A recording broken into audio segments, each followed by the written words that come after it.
Students, आज का topic है हमारा importance of cash flow statement. Part second है ये प्रीवियस वीडियोस का। क्लास 12 के लिए स्टार्ट करते हैं।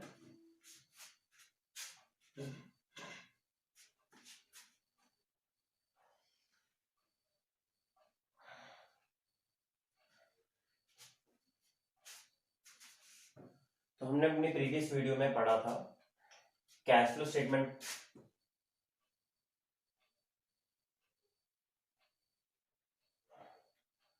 फिर हमने इसमें पढ़ा था इसकी 3 एक्टिविटीज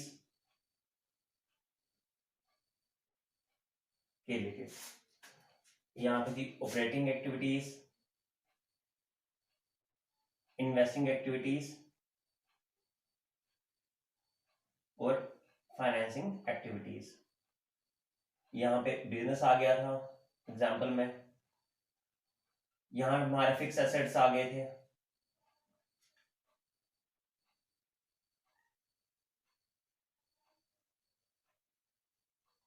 और यहाँ पे हम लोन या हमारा डिविडेंड आ गया था। तो हमने अपने प्रीवियस वीडियोस में हमने फर्स्ट वाला जो इम्पोर्टेंट थी वो पढ़ी थी स्मॉल प्लानिंग। उसके अंदर हमने पढ़ा था कि मैनेजमेंट कैसे प्लान करती है। मैनेजमेंट कैसे प्लान करती है कि कौन कितनी कैश कितना है हमारी एक्टिविटीज में, तो ये प्लान करती है। फिर उसके अकॉर्डिंग अगर हमारे पास पैसा है, अगर ऑपरेटिंग एक्टिविटीज में हमारे पास इतना पैसा है तो हमें बाहर से अरेंज करने की कोई जरूरत नहीं है। तो अगर नहीं है तो फिर मैनेजमेंट उस हिसाब से प्लानिंग करती है। सेम सेकंड केस में आ गया था, सेम थर्ड केस में आ गया था। फिर उसके बाद हमने पढ़ा था डिफरेंट जो कैश की पोजीशन है वो डिफरेंट कैसे कैसे होती है। जैसे इसमें अगर कैश कितना है ये पता चल जाता है, इसमें कितना है ये भी पता चल जाता है, और इसमें कितना है ये भी पता चल जाता है, इनफ्लो और आउटफ्लो। तो ये सारा अकाउंटिंग स्टैंडर्ड थर्ड रिवाइज में बताया जाता है हमें। फिर उसके बाद हमने नेक्स्ट पढ़ा था डिविडेंड कैसे हम पे करते हैं, जिसमें हमने पढ़ा था कि कैश बजट के अकॉर्डिंग चलते हैं। फिर जो डिविडेंड जो है वो 42 डेज के अंदर जो हमें देना पड़ता है जब हमने डिक्लेयर कर दिया हो। फिर उसके बाद हमने पढ़ा था हमारा next cash receivable cash payment, जिसमें हमने ट्रेड रिसीवेबल और ट्रेड पेबल के बारे में हमने पढ़ा था। आज हम उसके आगे पढ़ेंगे।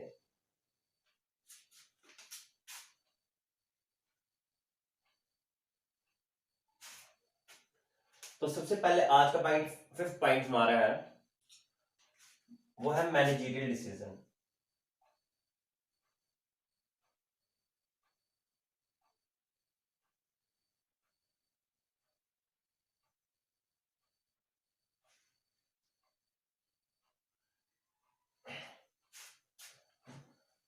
मैनेजरियल डिसीजन की बात करूं, क्या होता है हमारे मैनेजरियल डिसीजन? ये वो डिसीजन होते हैं जैसे कि किसी कंपनी की ग्रोथ क्या है, हमने कितने एम्प्लॉइज को रिक्रूट करना है, सिलेक्शन, वो सारी चीजें इसमें आ जाती हैं। एम्प्लॉइज को रखना निकालना, कोई क्या प्रोडक्ट हमें सेल करना है, क्या परचेज करना है, ये सारा इसमें आ जाता है। कंसेप्ट ये काफी बड़ा है। आप बीबीए की फिफ्थ सेमेस्टर में आप पढ़ोगे आप मैनेजमेंट टेक्निक्स, वो पूरी बुक जो है मैनेजमेंट डिसीजन के रिलेटेड ही है। ठीक है, तो अभी आपको पता चल गया कि क्या होते हैं मैनेजरियल डिसीजन, क्या होते हैं। आपकी ग्रोथ रेट आ गई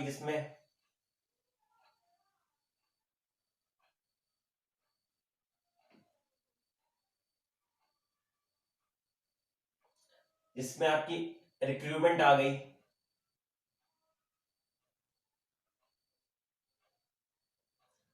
जिसमें आपकी सिलेक्शन आ गई, जिसके आपकी कि आप क्या सेल करते हो, जिसमें आपकी सेलिंग आ गई,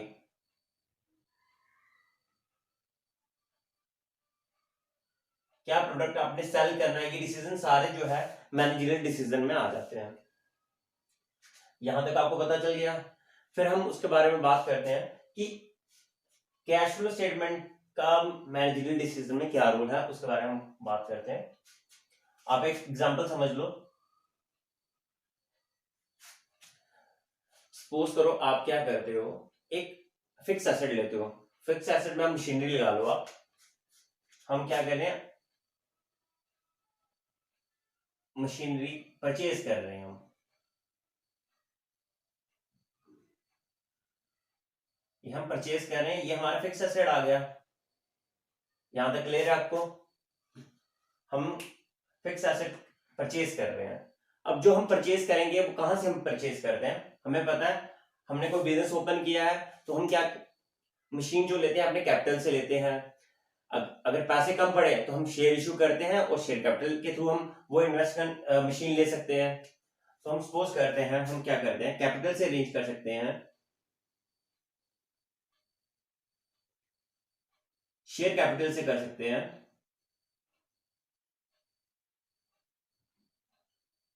और हम कैश कैसे अरेंज कर सकते हैं, लोन ले सकते हैं हम,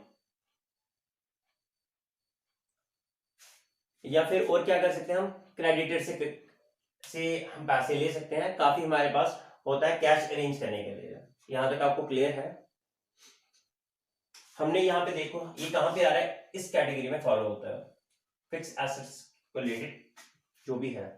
लेकिन यहाँ पे एक चेंज आता है। क्या चेंज आता है, आज हमने कोई मशीन ले ली, सपोज करो आज हमने मशीन ले ली, अब वो मशीन आई 5 लाख रुपए की, ठीक, 5 लाख रुपए हमने वो लगा दिया, ठीक।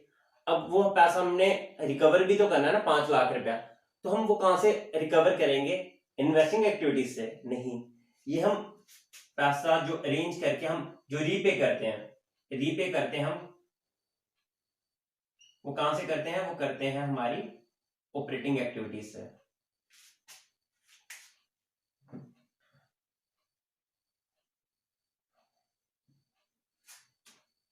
ये हम करते हैं अपनी ऑपरेटिंग एक्टिविटीज से।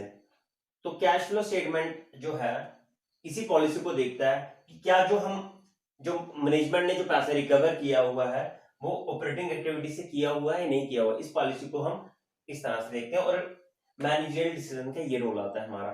देखो हम क्लियर रेंज कर सकते हैं। अगर हमारे पास सपोज करो कैश फ्लो स्टेटमेंट नहीं हो तो हमें ये डाटा ही नहीं पता चलेगा कि हमने पैसे जो है रिकवर कहां से किए, यहां से किए, कहां से किए हैं।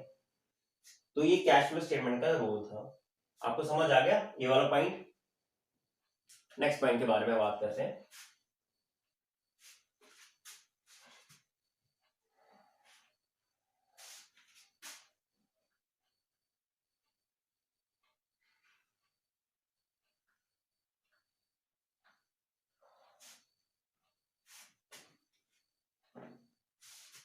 नेक्स्ट पॉइंट आ गया एफिशिएंट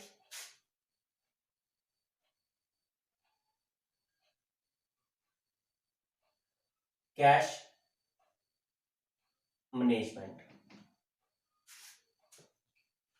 एफिशिएंट का मतलब होता है सही। एक अच्छी जो कैश की हमारी जो मैनेजमेंट होती है हमारी कैश वाली, वो हमारी सही होनी चाहिए। अब वो सही कैसे हो सकती है, अगर हमारे पास क्या होगी, सही इंफॉर्मेशन होगी। ये सारा डिपेंड करता है इंफॉर्मेशन, वो हमारे पास क्या होनी चाहिए, एक्यूरेट होनी चाहिए।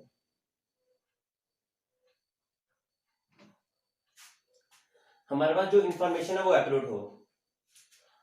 अगर हमारे पास इंफॉर्मेशन, सपोज करो हमारे पास जो है इंफॉर्मेशन जो है वो सही नहीं है, ठीक, तो क्या होगा, सपोज करते हैं हम एग्जांपल में लेते हैं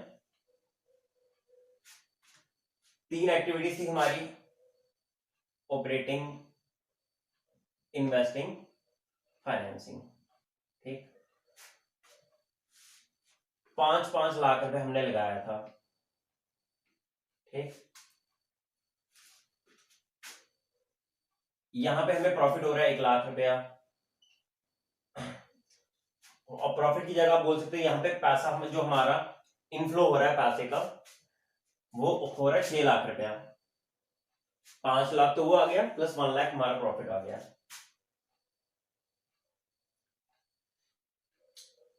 यहाँ पे 7 लिख लो और यहाँ पे 8 लिख लो, ये हमारा है एक्यूरेट वाला, ठीक।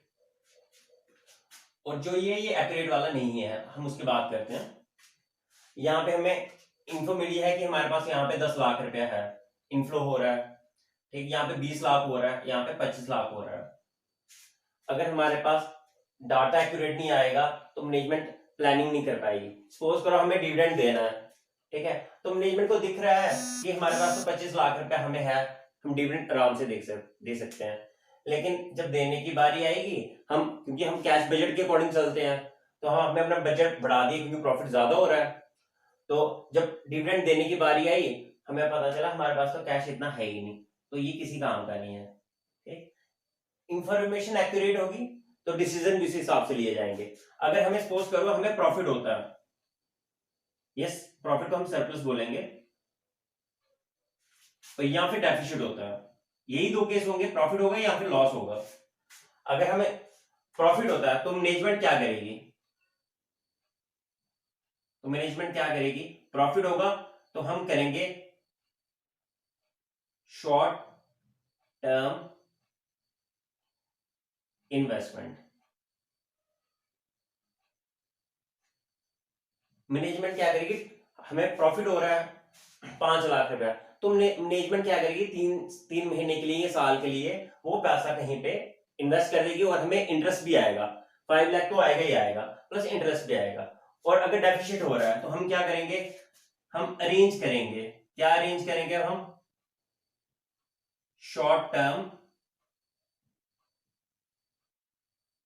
फंड्स, हमें पैसे अरेंज करने पड़ेंगे क्योंकि डिविडेंड देना होगा हमें। समझ आ गया। अगर इन्फो हमारे पास एक्यूरेट होगी तो हमें पता चल जाएगा सरप्लस हो रहा है या डेफिसिट हो रहा है। सरप्लस हो रहा होगा तो मैनेजमेंट क्या करेगी, शॉर्ट टर्म इन्वेस्टमेंट में पैसे लगा देगी। अगर डेफिसिट हो रहा है तो हम क्या करेंगे, हम फिर अरेंज करेंगे हमारे शॉर्ट टर्म फंड्स। यहां तो क्लियर हो गया कंसेप्ट। नेक्स्ट पे चलते हैं।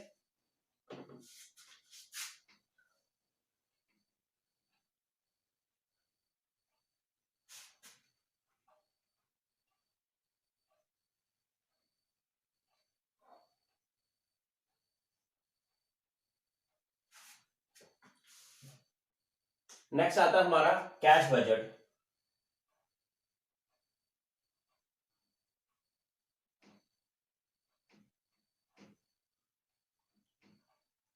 कैश बजट के बारे में बात करते हैं।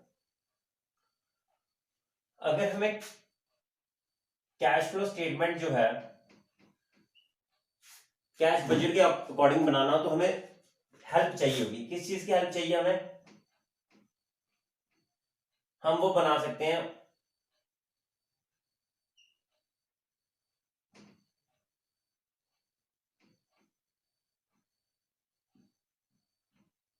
बैलेंस शीट की मदद से। किसकी बैलेंस शीट, अब उसके बारे में बात करते हैं।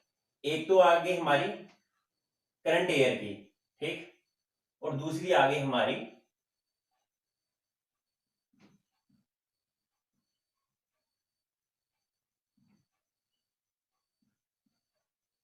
प्रोजेक्टेड ईयर की। अगर हमें कैश फ्लो स्टेटमेंट जो है वो बनाना हो अगर, तो हम क्या करेंगे, मदद लेंगे एक करंट ईयर की, आज की बैलेंस शीट से हम कैश फ्लो स्टेटमेंट बनाएंगे, और प्रोजेक्टेड प्रोजेक्टेड होती है जो एस्टिमेटेड बैलेंस शीट, हम उसी हिसाब से चलते हैं। और कैश जो बजट बनता है हमारा, कैश बजट जो बनता है हमारा, ये हम मंथली बना सकते हैं, ईयरली बना सकते हैं,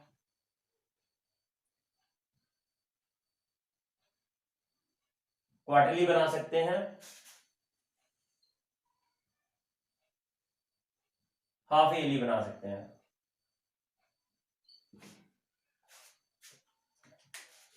कैश बजट हमने अगर बनाना हो तो कैश फ्लो स्टेटमेंट में अगर हमने कैश बजट बनाना हो तो हमें हेल्प चाहिए होगी। किस किस चीज की हेल्प चाहिए होगी, हमें करंट ईयर की बैलेंस शीट की जरूरत होगी और प्रोजेक्टेड ईयर की बैलेंस शीट की जरूरत होगी।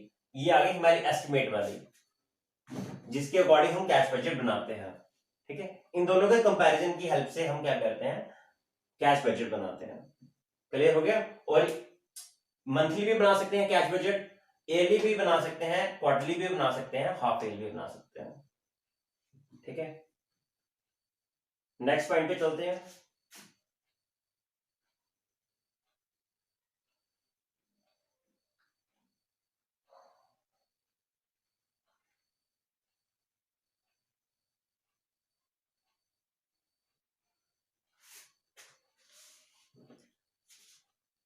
नेक्स्ट पॉइंट आपका आ गया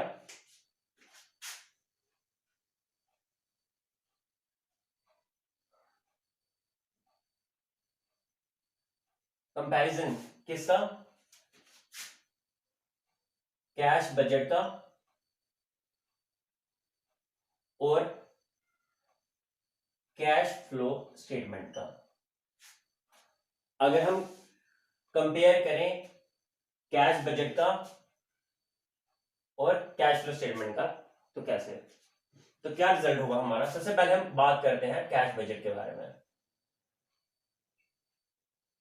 अगर हम कैश बजट बनाना हो, हमने अभी बात की, हमें दो चीजों की जरूरत है, एक करंट ईयर की बैलेंस शीट की और दूसरा होता है प्रोजेक्टेड ईयर की। करंट ईयर आ गया इसी साल की बैलेंस शीट जो हम बना रहे हैं, प्रोजेक्टेड आ गया नेक्स्ट ईयर। ये दो बैलेंस शीट हो तो हम क्या कर सकते हैं, कैश बजट बना सकते हैं। और कैश फ्लो स्टेटमेंट अगर हमें बनाना हो तो हमें चाहिए होती है 2 इयर्स की बैलेंस शीट। और ये 2 इयर्स कौन से होते हैं, पास्ट वाले होते हैं आपके, 2 सालों के कंपैरेटिव 2 इयर्स की हमें बैलेंस शीट चाहिए होती है, तो हमारी बनती है कैश फ्लो स्टेटमेंट। डिफरेंस समझ आ गया। देखो यहाँ पे करंट ईयर और यहाँ पे प्रोजेक्टेड आ गया नेक्स्ट ईयर, और यहाँ पे क्या आ गया, हमारे 2 साल आ गए, 2 साल की बैलेंस शीट चाहिए हमें। जो प्रीवियस ईयर हो गए हमारे, जो पास्ट में हो गए हैं, उनकी बैलेंस शीट चाहिए होगी। यहां तक आपको कंसेप्ट क्लियर हुआ।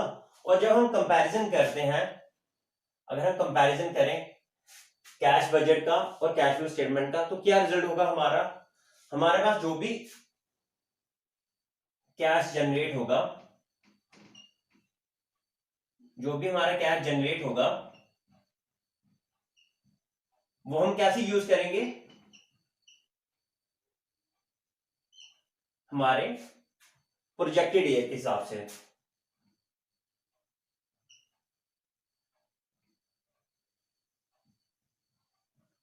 देखो आज अगर हम कैश फ्लो स्टेटमेंट अगर हम कंपैरिजन कर रहे हैं दोनों को, तो क्या होगा, जो भी आज हमें कैश आएगा तो मैनेजमेंट क्या करेगी, जो हम प्रोजेक्टेड होगा, जो एस्टिमेट जो मैनेजमेंट ने सोचा होगा कि इतने पैसे यहां पे लगाने हैं, सपोज करो हमें 5 लाख का प्रॉफिट होता है, तो मैनेजमेंट ने सोचा होगा कि 5 लाख रुपए में हम क्या करेंगे, 1 लाख यहां पे लगाएंगे, 1 लाख यहां पे लगाएंगे और 3 लाख यहां पे लगाएंगे। ठीक है, तो उसी हिसाब से मैनेजमेंट अपना वर्क करेगी। आपको समझ आ गया होगा। आई होप इंपॉर्टेंस आपको सारी समझ आ गई होगी और कंसेप्ट आपको क्लियर हो गया होगा। Thank you.